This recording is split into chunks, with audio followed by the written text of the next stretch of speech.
Welcome to the Nation Diplomatic Dispatch, your window into the world of diplomacy and international affairs. Today, let's turn our attention to a fascinating country in southern Africa, the Kingdom of Eswatini, formerly known as Swaziland. Known for its vibrant culture, stunning landscapes and deep-rooted traditions, Eswatini is now one of the few remaining monarchies in the world, blending modern aspirations with a proud heritage. And we're lucky today to help us gain a deeper understanding into the kingdom. We're honored to welcome His Excellency Menzie Dlamini, High Commissioner of the Kingdom of Eswatini to Malaysia. Well, Your Excellency, welcome. It's wonderful to have you in the studio with us today. My pleasure, Jose.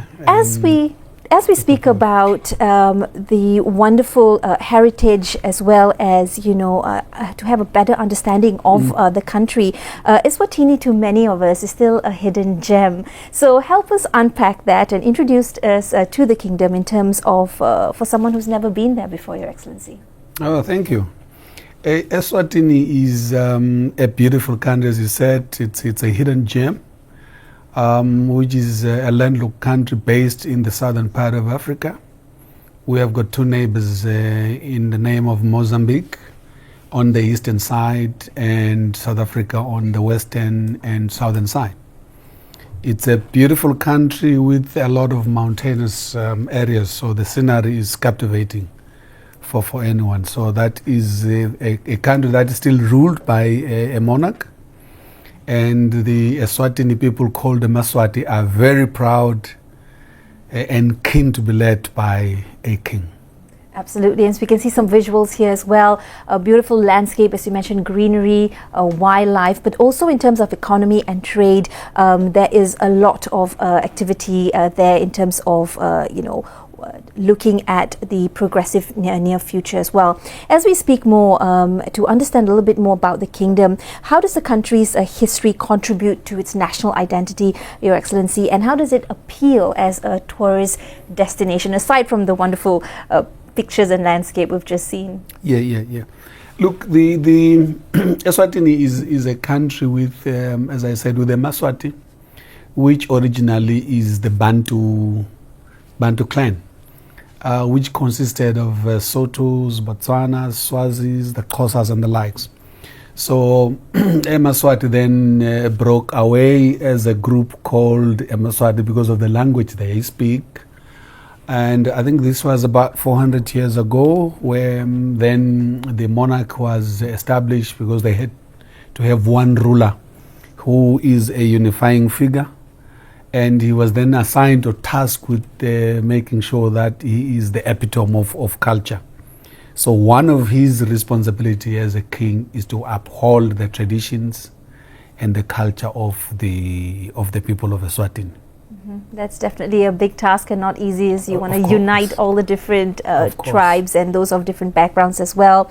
Of course, it's known for its vibrant nature as well. Can you walk us through some of the major cultural events, Your Excellency, that really help to attract international visitors, for us to understand the country a bit more, and what do they do in terms of representation of the people of Eswatini? Right. I think, first of all, let me say we've got three major cultural events. Let me start with the Inkwala ceremony that will usually mark the end and the beginning of another year, where men, specifically men, would come in here, especially the young men, would come in here for a sacred plant, which they would walk plus or minus 70 kilometers on foot with the king himself. The king is also on foot. He is also on foot. No car is there. He walks with us. I'm also a member of the regiment anyway. Okay. So he walks with us for about 70 kilometers to get the plant. But young men that are not married as yet are the ones that get the plant, carry it on their shoulders and come back with that plant to the royal residence. And this entire duration or length is 70 kilometers to and fro. What is this plant? It's called Lusekwane. It's I don't know if it's acacia shrub. Yeah, it's acacia shrub. That is the modern name, but it's a plant that we use to build the kraal. Culturally, we used to build the kraal for the king, so we still are upholding that.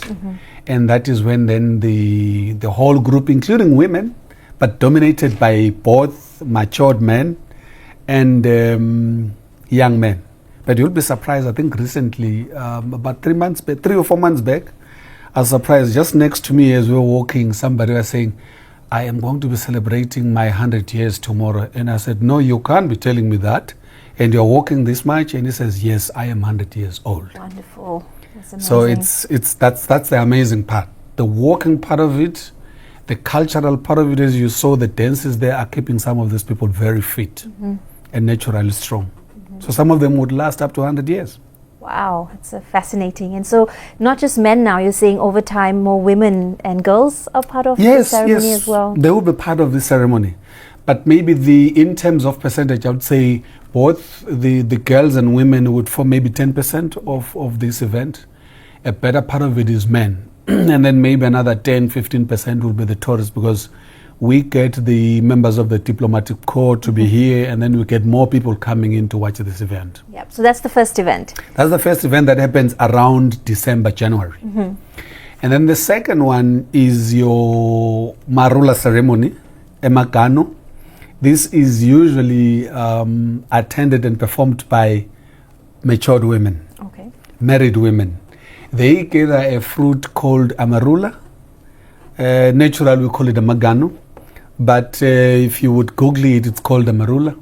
They make a traditional brew out of it, get it in containers, and go and deliver it in the royal residence to Her Majesty the Queen Mother.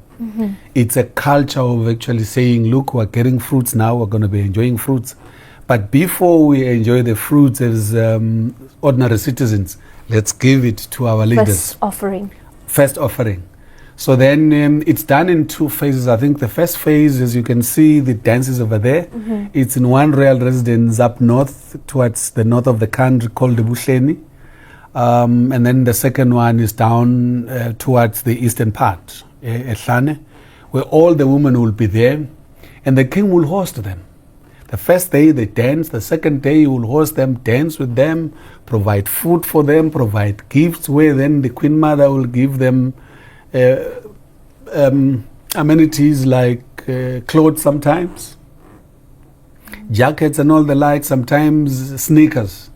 So the Maswati would love to attend those events. It also attracts quite a number of international tourists, and would love to invite Malaysians to take this opportunity and explore these events. Well, there you go, Malaysian, as an open invitation from His Excellency himself.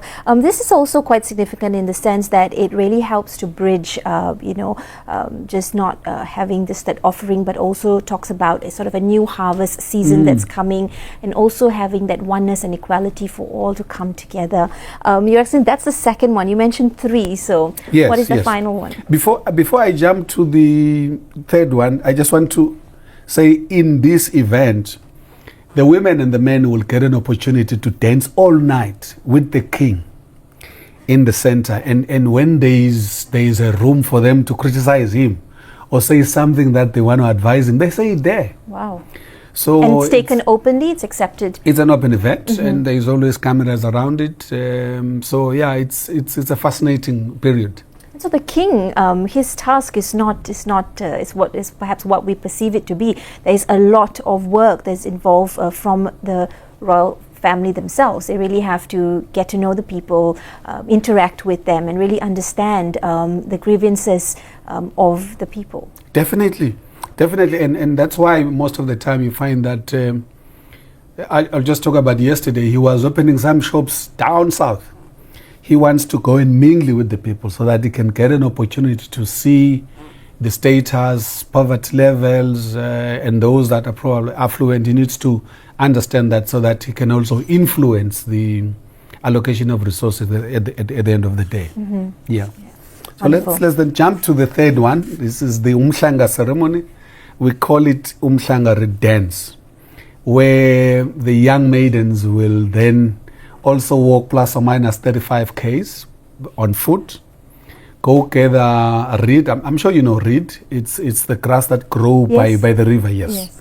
So they will gather that, cut a bunch of it, come back with it to the royal residence, because usually it is used to build fencing, a wall, as you can see, yes, in front of the traditional huts of Eswatini.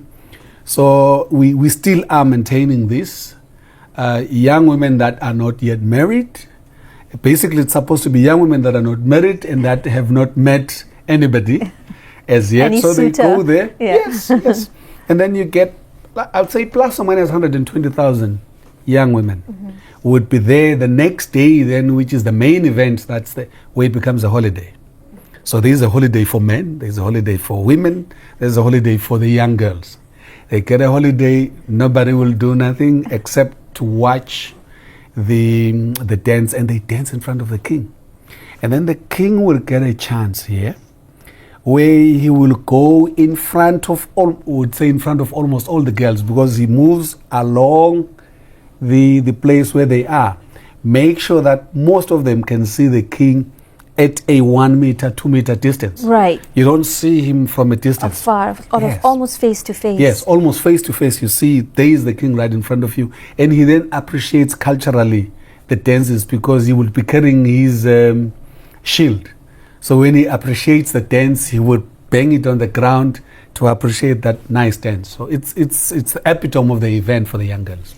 Your Excellency, on the back of this vibrant heritage as well, but in modern times now, how is Eswatini striking that middle ground to ensure that heritage is upheld, but also then moving forward in terms of innovation and towards the future?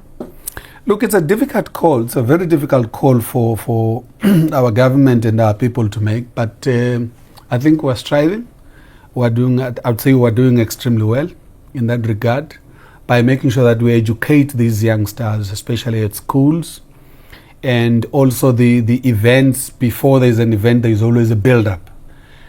Educate the youngsters about the benefits of this without stopping them from advancing into today's life. But they would also appreciate the need to participate in this event so that they can retain their cultural heritage. And the fact that government and the king would also invest a bit of some money in terms of giving them incentives. These young girls and these young guys, when they walk these long distances, as I said, they get sneakers, beautiful sneakers, sometimes beautiful backpacks to carry their water or energy drinks as a present from the king. And sometimes you would find that when the economy is doing well, the king would give them incentives in terms of money so that they can buy a dime or buy a few snacks here and there. And that's exciting. When you get a present from the king, you may not necessarily get it from his hands, but knowing that this is a present from the king, it fascinates the kids. So we are trying as a country. I think the major thing is that people should advance into the future. But also know where they come from. A big portion of it is, of course, the voice of the youth. What are the youth saying in this day and age? And as you mentioned, to strike that balance, but also to live in the daily life. What are the demands of the youth at this point? Look, African region, also which includes Eswatini, I think we're grappling with unemployment. I think the biggest demand that the youth is concerned about is creating jobs for them. And as I said before, that the king yesterday had gone down south to open one of the big factories that employed about 600, 700 people.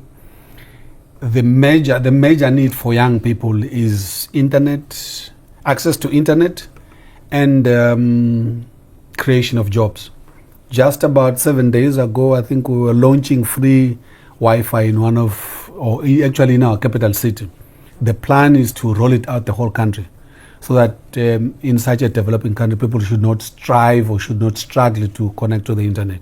Because we believe that once they connect to the internet, they can then have opportunities. They can explore different opportunities here and there. Well, from Africa into Southeast Asia, what is your mission here, Your Excellency? What are some of your trade missions in terms of achievements that you would like to achieve? Well, in our case, as I've just indicated, that we're investing in a lot of infrastructure in terms of ICT. We would love to attract more. One of our tasks is to strengthen the trade relations that we have, attract more investors that would go and invest in Eswatini in terms of ICT, in terms of energy. I know that Malaysia has got companies that build solar panels, the PVs. So we would love those people to explore Eswatini, come and use Eswatini as a launch pad, manufacture in Eswatini, then export to the SADC region and also to the European region. And of course, there is the AGOA benefit, the Accelerated Growth Initiative, that would mean that when you supply or sell to America, you sell at a better price. So you make money out of that. So I think we would attract investors to come and invest in Eswatini. Of course, there are other benefits that can be discussed on one-on-one with that particular investor so that we can have bilateral benefit. We want our people to have jobs, but we also want the investor to come in where we can discuss issues of free taxation so that they can, and allowing them to export most of their profits. So those are the benefits that we have as a country. But of course, we can discuss, and it all depends on what amount is the investor bringing.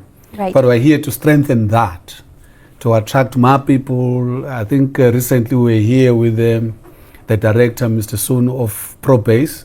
We've got a company called ProBase that is based in Johor. Is doing a lot of work in Eswatini in terms of stabilizing our roads. So that's one of the benefits that we gain from the relationships that we have with Malaysia. Right. And so for investors coming in, whether from Southeast Asia, Malaysia, or across the world, what would be some of those attractions that Eswatini can really offer? We look at trade as well, and there's some areas like textile and sugar, vegetables, beef, as you've mentioned, agriculture as well. Mostly, I think in our case, it's agro-processing, manufacturing, mining, in the energy sector and in the tourism sector, as we've got the cultural tourism as one of our strengths. So in those particular areas, and ICT as well, we're still a developing country, and infrastructure development as well. A developing country still needs a lot of construction equipment, construction technology, and etc. So we believe that if we can get more investors that would have an interest to set up factories and all the likes in Eswatini, we would love to assist them. Right, and so with this ambition and vision, of course, to attract more growth to Eswatini, what were some of the embassy's recent efforts or events that has helped to really put this call out there? Okay. Thank you very much. We're working in partnership with the other African embassies. So I think recently we've had Africa Day, and we're planning to have one end of May, where we then showcase and demonstrate our culture and also present to the general floor the opportunities that exist. We also are working hand in hand with Matrade here in Malaysia, where we present the opportunities that the country can offer. And I must say that Matrade is working with us. Sometimes we have individual meetings with different firms, where we talk about the opportunities that Eswatini has. Right, so you mentioned Africa Day towards the end of May, and that would be interesting to see as well. Would there be any other showcases that would be coming up between Malaysia and Eswatini anytime soon? They should. We had requested a budget for an event that we're planning to host around August, September. So once we get the approval from our capital, we would then definitely pronounce it and have that event. Between Malaysia and Eswatini, is there any visa application that needs to be done, and how can Malaysians visit Eswatini seamlessly? Wow, Eswatini and Malaysia have a very strong relationship. I think there are a lot of common relations. I think we all are under kings. And if one wants to visit Eswatini, there is no visa requirement. So they would go in there, stay for 30 days for free without paying anything except the tickets and accommodation, and meet the ambience of the people. I think our people have got good hospitality.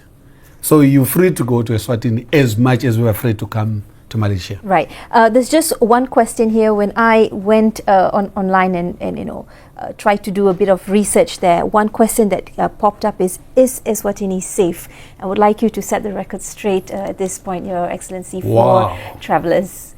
When we compare, I'm not going to mention any country, but when we compare to our neighbors, Eswatini is the safest country. You're not going to get someone getting bugged or getting someone to have his car or her car taken away. So it's a very safe country. We can assure you, you're going to walk in with your properties and live in with your properties. As I said, we have major international event. I think I've left one event, Bushfire Festival, that's going to be there end of May. Okay. It's a music festival that attracts people from across Europe and other countries. Would also love to invite music-loving Malaysians to come to this country and experience that. It's the whole weekend. What happens at the bushfire? You have lots of artists, musicians coming in to play or to present their pieces from Friday, Saturday, Sunday. I think it ends on Sunday at 5 p.m. So you enjoy the whole weekend. It's a very popular event. You can Google it, call it Bushfire Music Festival. Bushfire Music Festival. It's the only event in the world. It's Bushfire Music Festival. Okay, so we have our fair share of festivals here as well, but to actually have that exchange as well with Eswatini in terms of culture, music and heritage. And I think you said it very rightly so, Your Excellency. We have a lot of things that are more similar than we would even imagine. With your time here in Malaysia so far, walk us through your experience, your journeys. What has been some of the highlights of being here in Malaysia? Wow, I think the first highlight was to go and meet the king himself. And the other highlight is to meet the people. The first time I was here, I was actually fascinated. You get into the lift or you meet people along the road and they greet you. And if it's around lunchtime, they would ask you, have you eaten? And I'm like, oh, so this is this one of the similarities, because it's the same with Eswatini people. Right. They don't want to meet friends and meet people who are hungry. They want to make sure you are well taken care of. So I think that's the fascinating part. And then the weather here, the development that has been realized by Malaysia, it's amazing.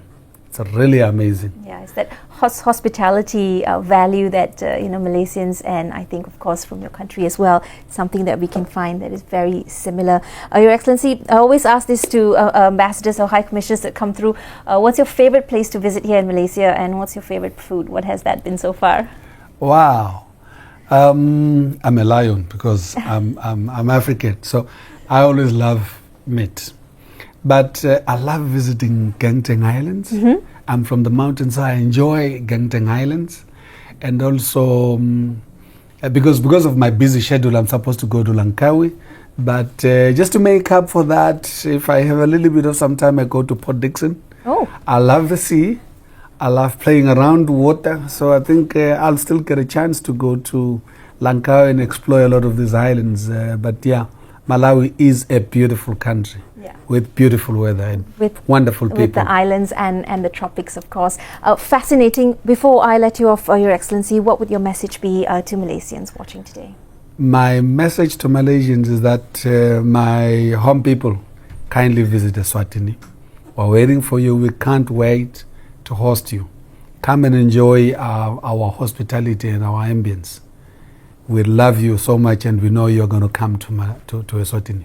Fantastic. Well, that is just only scratching the surface as we explore the beauty and spirit of the Kingdom of Eswatini. We hope that today's conversation has given you a deeper appreciation of the rich culture, history and growing global ties that Eswatini has to offer. And if you're planning your next adventure, be sure to include Eswatini in your travel list. I'm Jessie Chahal. This has been Diplomatic Dispatch, your window into the world of diplomacy and international affairs. Thanks for joining us. Thank you, Your Excellency.